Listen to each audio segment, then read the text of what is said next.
Okay, so you want to have your notes open to lesson 2.6a. Today we're going to discuss something called expected value. And so when we're done, we want to be able to calculate the expected value using a probability model. Okay.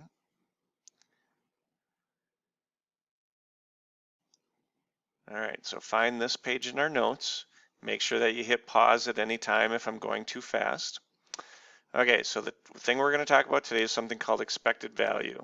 And so it says the expected value of a game is the amount on average of money that you win per game. The expected value in terms of a game is calculated as follows. And so E stands for expected value. And to figure out the expected value, you take the prize money, or maybe it's points or something like that that you're winning, whatever it is you're winning, times the probability of winning that amount. So expected value of a game is the amount on average of money that you win per game. The expected value in terms of a game is calculated as follows. Expected value equals the prize money times the probability of winning that prize money. Okay. When you're ready, go ahead and advance or keep playing. If you need to stop and get something copied down, hit pause right here. All right, so first problem. Two $20 bills, a $20 bill, two $10 bills, three $5 bills, and four $1 bills are placed in a bag. If a bill is chosen at random, what is the expected value for the amount chosen? Okay, so this little thing down here is called a probability model. And so that's one of the things that we're going to do today. And so if you look in your notes, we want to find this page. Okay, so basically up here we would put what are the things that we could win. Well, in this problem, we could win $20, or we could win $10, or we could win $5, or we could win $1. Okay, so those go up there where it says prize. And then the next little box is probability of winning. And so probability of winning a 20, well, if we go back up and count how many things are in here, there's one $20 bill, two $10 bills, three $5 bills, and four $1 bills. So if you count them all up, there are 10 different bills that are in this bag. And so the probability of winning a $20 bill would be 1 out of 10. The probability of winning a $10 bill would be 2 out of 10, which you can reduce to 1 out of 5. The probability of winning a $5 bill would be 3 out of 10. There's 3 $5 bills out of the 10 bills. And the probability of winning a $4 bill or $1 bill would be 4 out of 10.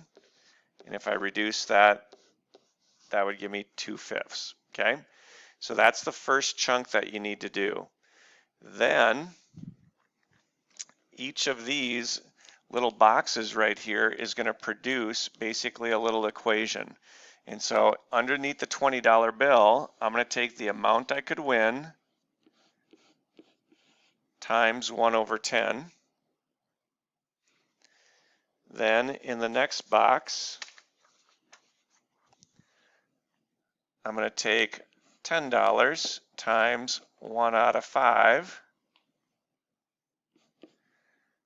Then in the next one, we're going to take 5 times 3 out of 10. And in the last one, we're going to take $1 times 2/5. Okay. Now, when I do this, since we're talking about money, I would probably want to switch this into decimal form. Okay. And so this one really is 20 times 0.1, which is basically $2. And then we are going to end up adding these. And so the next one would be $10 times really 1/5 is 0.2. And so that's also going to give me $2. The next one would be 5 times 0.3. And so that is going to give me 1.5, which in our head is really like $1.50 if we're thinking in terms of money. And then this one would be $1 times 0.4, which is like 40 cents.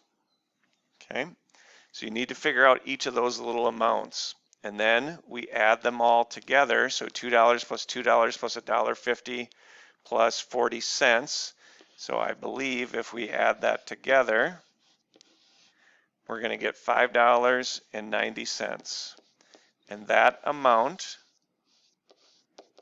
is called our expected value.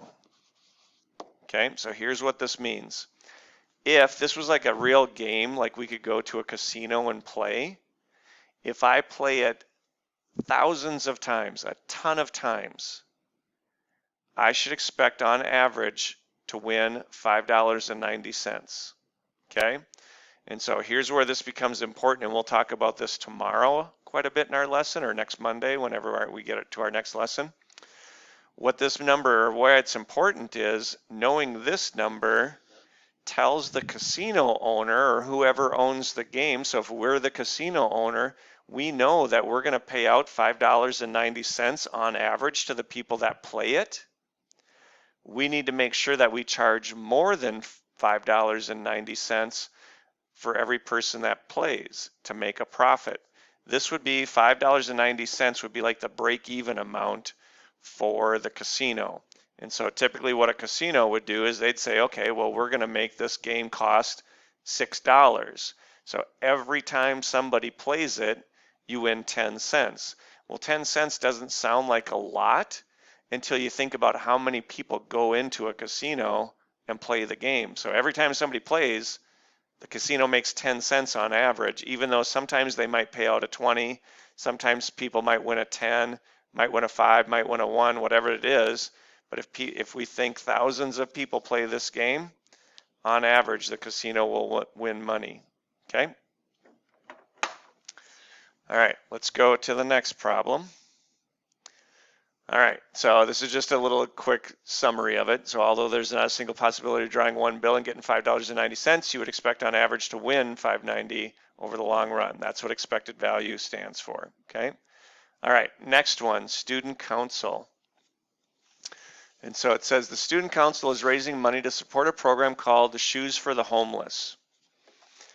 A booth was set up in the lunchroom at which students could pledge a donation of $1, $5, or $10 for money towards a large shoe purchase. 125 students pledged money for this fundraiser.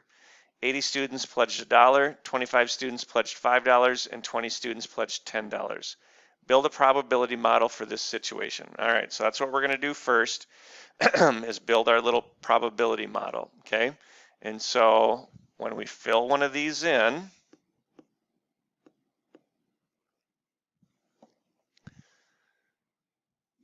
basically over here, so this time it's not really a prize, it's more a donation, okay? So I'm going to put donation here. And then this is just the probability of winning or I always put probability of winning, but maybe it would just be probability of donation in this case. All right, so the different donations we could have. We could have $1, we could have $5, and we could have $10. Okay, so those amounts go up there. Now, think it through. There's 125 kids who made some kind of a pledge that I'm going to give money for this charity, okay? And so that's like our grand total possible. 80 students pledged $1. So 80 over 125, and then we'll kind of reduce that in a second and figure that out when we need to. But I'm going to just leave it as 80 over 125 for right now. Then $5. There are 25 students out of the 125 that pledged $5, and then there are 20 out of 125 that pledged $10. Okay, All right, so each one of these I'm going to reduce first. And so I just like to kind of see what the reduced fraction is. And so 80 and 125, I know for sure 5 is going to go into both. And so I'm going to take $1 times 16 over, and then 125 divided by 5, we should get 25. And if I take 16 divided by 25, I get 0.64. So $1 times 0.64 basically gets me 64 cents. And so that's the chunk we average out of this. Plus, middle one. Well, 25 and 125 is going to be pretty easy. So $5, those I can reduce to 1/5. Well, this is the same as $5 times 0.2. And $5 times 0.2 or times 20 cents would be $1. Okay, you can put zeros on there if you want. Next one, I'm going to take 10 times, and then you got the same thing. 5 goes into both of them, so I would get 4 over 25. And then I would take 10 times, and then you got to take 4 divided by 25 on your calculator. You should get 0.16. When I times that by 10, I'm going to get 1.6 or $1.60 basically. Okay. So now if we add all of these together, $1.60 plus $1 plus 64 cents, I believe should give us $3.24. Now this wouldn't, in this scenario, this isn't really a prize. This would really be our donation. This is our average donation. But doing the expected value works out the same way. Okay. So you can see on this one, we've got that average donation of $3.24. And so if we go look at the answer key, you can see we did it right. Turns out to be $3.24. Okay. All right, next one. In a game, you flip a coin twice and record the number of heads that occur. You get 10 points for 2 heads, 0 points for 1 head, and 5 points for no heads. What is the expected value for the number of points you win per turn? Okay, so this time they don't have any little chart set up for us or anything. So we've got to set that up. And that's typically the way these problems are going to look. They won't have the chart for you. You've got to create the little probability model that we call it. All right, so this time we're not winning money or having anything to do with money, it's points. And so that's what I'm going to put in here for my label. We're going to have points. Whoop. And then I'm just going to put probability of winning those points, okay? And so if you read through how many points could we win? And so we could win 10 points, we could win 0 points, and we could win 5 points, okay? So 10 points, 5 points, and 0 points. And so then we have to figure out what is the probability that we win these things. So let's make sure we reread it here and so we understand the game. You're going to flip a coin twice and record the number of heads that occur. If we get 2 heads in a row, we get 10 points. If we get 1 head, we get no points. And if we get no heads, we get 5 points. Okay, so to make sure I understand the probability, somewhere over on the side, I'm going to make my little tree diagram that we've dealt with before. And so heads, tails on the first flip, heads, tails on the second flip. So when I'm done, there are 1, 2, 3, 4 different ways that the coins could come out, okay? And so for me to win 10 points, I've got to flip 2 heads in a row, okay? So I need 2 heads in a row. Well, there's only one way for that to happen. So that's 1 out of the 4. So my probability is 1/4.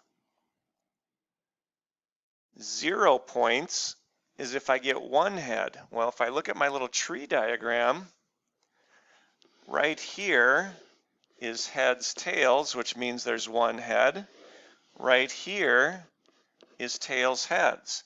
So that's 2 out of the 4, or a half. And then The way we win 5 points is if we don't get any heads, which means we get both tails, and that's down here, and that's 1/4 of the ways. Okay, so there's my little probability model. So I start with that. Now I'm going to erase my ink here just so we can see the computations a little bit clearer. But so if you need to hit pause and kind of get this copied down, you can do that so you know where did we get these answers from. Okay, so now I'm going to do my little computations. And so we have 10 points times 1/4. Well, 1/4 is like 0.25, so when I times it by 10, I would get 2.5. Now, I'm not going to put a dollar sign on it this time. I'm just leaving it at 2.5 because remember it stands for points. Plus 0 times 1/2, which hopefully we all know is just 0. I don't even need to turn it into a decimal. And then 5 times 1/4. So this is the same as 5 times 0.25, which would be 1.25. So if you need to hit pause to kind of get caught up on the computations, go ahead and do that. Now down on this bottom row, if I add these together, I would get 3.75 points. And so that's my expected value. And so on average, if I play this game, if I play it hundreds and thousands of times, I should expect to average 3.7 points per time that I play this game. So I flip the 2 coins, figure out my points, etc. Okay? All right, and so there you can see there's the computations for it, 3.75 over here in the red. All right, so you have to skip a page, I think, to find this one in our notes. We've kind of got the notes a little bit goofy. Actually, nope, that's it. We don't have this one in our notes, so that should be it. Assignment tonight should be pages 22 and 23. Okay, so pages 22 and 23 out of our purple packet is what you should be doing. Okay, so page 22 and 23.